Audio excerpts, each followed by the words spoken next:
Legend lives on from the Chippewa down to that big lake they call Gitchagumi. The lake, it is said, never gives up her dead when the skies of November turn gloomy. With a load of iron ore, 26,000 tons more than the Edmund Fitzgerald weighed empty. That good ship and crew was a bone to be chewed when the gales of November came early.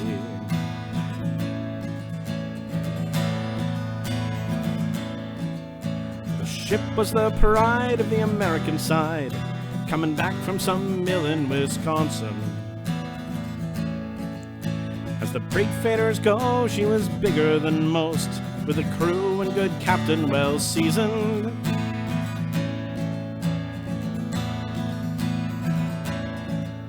Concluding some terms with a couple of steel firms when they left fully loaded for Cleveland. And later that night when the ship's bell rang, could it be the north wind they'd been feeling?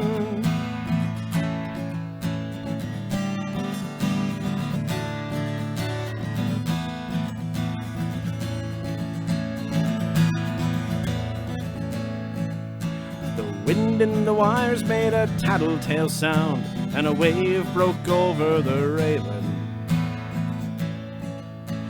And every man knew, as the captain did too, 'twas the witch of November come stealing. Dawn came late and the breakfast had to wait when the gales of November came slashing. When afternoon came, it was freezing rain in the face of a hurricane west wind.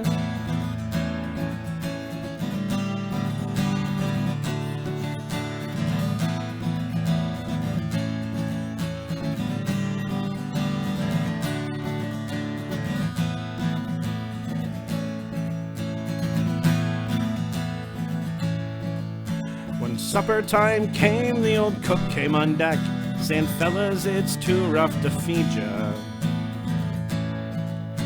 At 7 p.m. a main hatchway caved in. He said, "Fellas, it's been good to know ya." The captain wired in, he had water coming in, and the good ship and crew was in peril. And later that night, when our lights went out of sight, came the wreck of the Edmund Fitzgerald.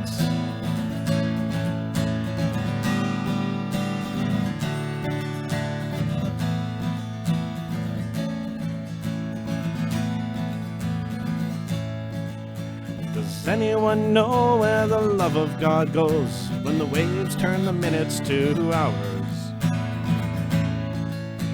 The searchers all say she'd have made Whitefish Bay if they'd put 15 more miles behind her. They might have split up, or they might have capsized. They might have broke deep and took water. And all that remains are the faces and the names of the wives and the sons and the daughters.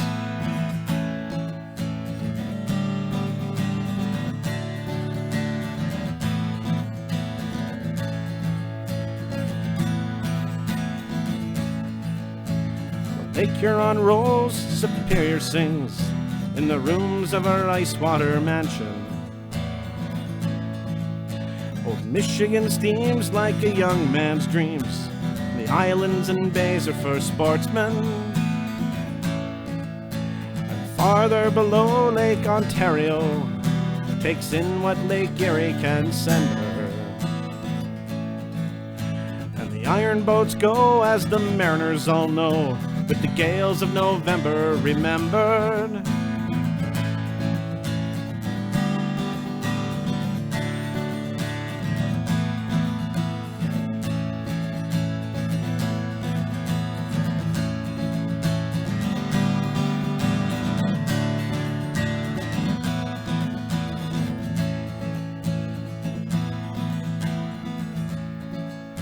In a musty old hall in Detroit they prayed, in the Maritime Sailors' Cathedral. The church bell chimed till it rang 29 times for each man on the Edmund Fitzgerald. The legend lives on from the Chippewa down to that big lake they call Gitchagumi.